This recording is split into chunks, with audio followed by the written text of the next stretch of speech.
Big boss Malayalam season 8 തുടങ്ങുന്നതിന് മുമ്പ് തന്നെ ഇത്രയും വലിയ ഹൈപ്പ് കിട്ടുമെന്ന് ആരും പ്രതീക്ഷിച്ചിട്ടുണ്ടാവില്ല. 40 പേരുമായി തുടങ്ങിയ അഗ്നിപരീക്ഷ ഇപ്പോൾ ശരിക്കും തീ പാറുകയാണ്. ഓരോ ടാസ്ക് കഴിയുമ്പോഴും ഒരാളുടെ ഡ്രീം അവസാനിക്കുന്നു, മറ്റൊരാൾ ബിഗ് ബോസ് ഹൗസിലേക്കുള്ള യാത്രയിൽ ഒരു പടി കൂടി മുന്നോട്ട് പോകുന്നു. പക്ഷേ ഇന്നലെ, അതായത് ഓഗസ്റ്റ് 18 എപ്പിസോഡ് വെറും എലിമിനേഷൻ എപ്പിസോഡായിരുന്നില്ല. Physical strength, team work, speed, confidence, പിന്നെ ഏറ്റവും പ്രധാനമായി പ്രഷർ ഹാൻഡിൽ ചെയ്യാനുള്ള കഴിവ് എല്ലാം പരീക്ഷിക്കപ്പെട്ട എപ്പിസോഡായിരുന്നു ഇത്. അപ്പോൾ ഇന്നലെ നടന്നത് എന്തൊക്കെയാണ്? ആരാണ് ടാസ്കിൽ തിളങ്ങിയത്? ആരാണ് പ്രതീക്ഷയ്ക്കൊത്ത് ഉയരാതിരുന്നത്? പൂജ ജയ് എന്തുകൊണ്ട് പുറത്തായി? എല്ലാം നമുക്ക് നോക്കാം. ഓഗസ്റ്റ് 18 ഏറ്റവും വലിയ അട്രാക്ഷൻ ആയിരുന്നു റിലേ റേസ്. മത്സരാർത്ഥികളെ 4 ടീമുകളായി തിരിച്ച് ഈ ടാസ്കിൽ ഒരാളുടെ പെർഫോമൻസ് മാത്രം മതിയാകില്ല. ടീം കോർഡിനേഷനാണ് ഏറ്റവും പ്രധാനപ്പെട്ടത്. ഒരാൾ ചെറിയൊരു മിസ്റ്റേക്ക് ചെയ്താൽ പോലും അതിൻ്റെ പ്രഷർ അടുത്ത കണ്ടസ്റ്റൻറ്റിലേക്ക് പോകും. അതിനാൽ ഇവിടെ സ്പീഡ് മാത്രം പോരാ, brain, balance, strength, team work എല്ലാം വേണം. ടാസ്കുകളിൽ ഫിസിക്കൽ സൈഡിൽ കോൺഫിഡൻസ് കാണിച്ച മത്സരാർത്ഥികളിൽ പ്രണവ് ശ്രദ്ധിക്കപ്പെട്ടു. അവൻ്റെ ബോഡി ലാംഗ്വേജ് തന്നെ മത്സരത്തിലേക്ക് ഇറങ്ങുമ്പോൾ ഒരു കോൺഫിഡൻസ് കാണിക്കുന്നുണ്ട്. ഇത്തരം ടാസ്കുകളിൽ ഹെസിറ്റേഷൻ വന്നാൽ അവിടെ തന്നെ ഗെയിം പോകും. പക്ഷേ പ്രണവിൻ്റെ അപ്രോച്ച് കൂടുതൽ അഗ്രസീവായിരുന്നു. ബിഗ് ബോസ് ഹൗസിൽ ഫിസിക്കൽ ടാസ്ക് വരുമ്പോൾ പ്രണവ് ഒരു ഡേഞ്ചറസ് കോമ്പീറ്റർ ആവുമോ? ഇന്നലത്തെ പെർഫോമൻസ് കണ്ടപ്പോൾ അങ്ങനെ തോന്നുന്നുണ്ട്.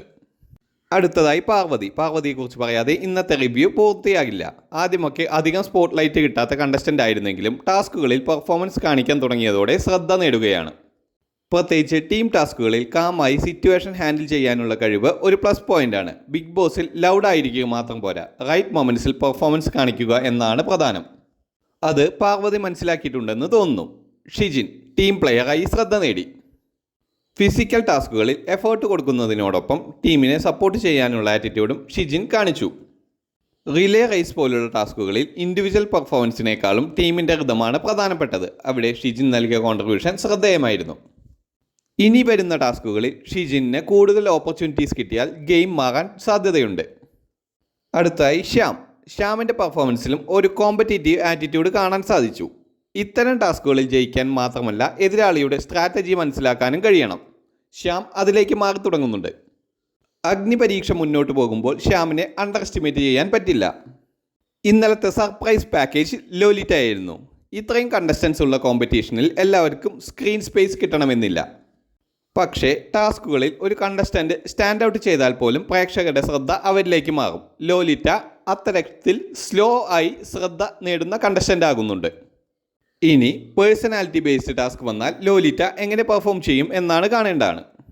രാജേഷിനും ഇന്നലെ നല്ലൊരു പ്രസൻസ് ഉണ്ടായിരുന്നു. ടാസ്കിൻ്റെ പ്രഷറിൽ പാനിക് ചെയ്യാതെ സിറ്റുവേഷൻ വായിക്കാൻ ശ്രമിക്കുന്ന സമീപനം ശ്രദ്ധേയമായിരുന്നു.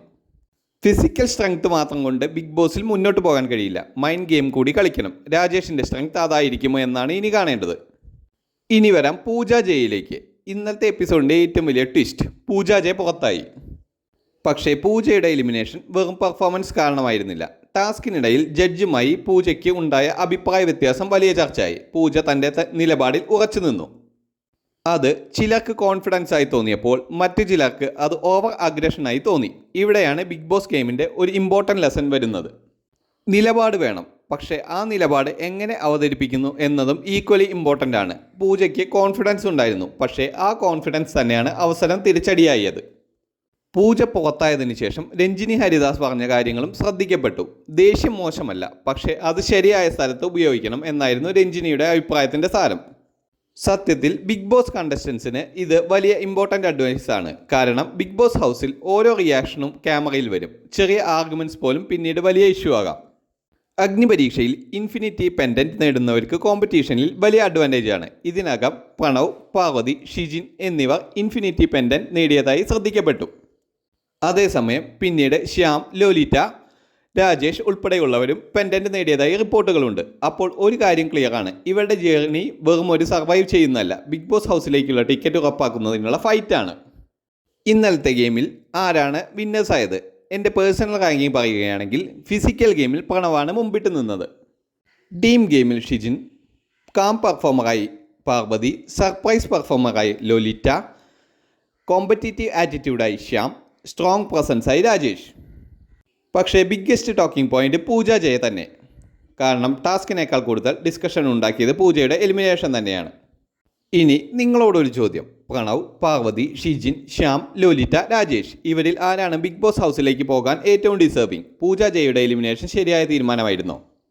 ബിഗ് ബോസ് അഗ്നിപരീക്ഷയുടെ ഫുൾ അപ്ഡേറ്റ്സ് നമ്മുടെ ചാനലിൽ വരുന്നതാണ്. അപ്പോൾ ചാനൽ ഇഷ്ടമായെങ്കിൽ സബ്സ്ക്രൈബ് ചെയ്യാൻ മറക്കല്ലേ. അടുത്ത പെർഫോമൻസ് റിവ്യൂ ആയി അടുത്ത വീഡിയോയിൽ കാണാം. അപ്പോൾ ബൈ ഗൈസ്.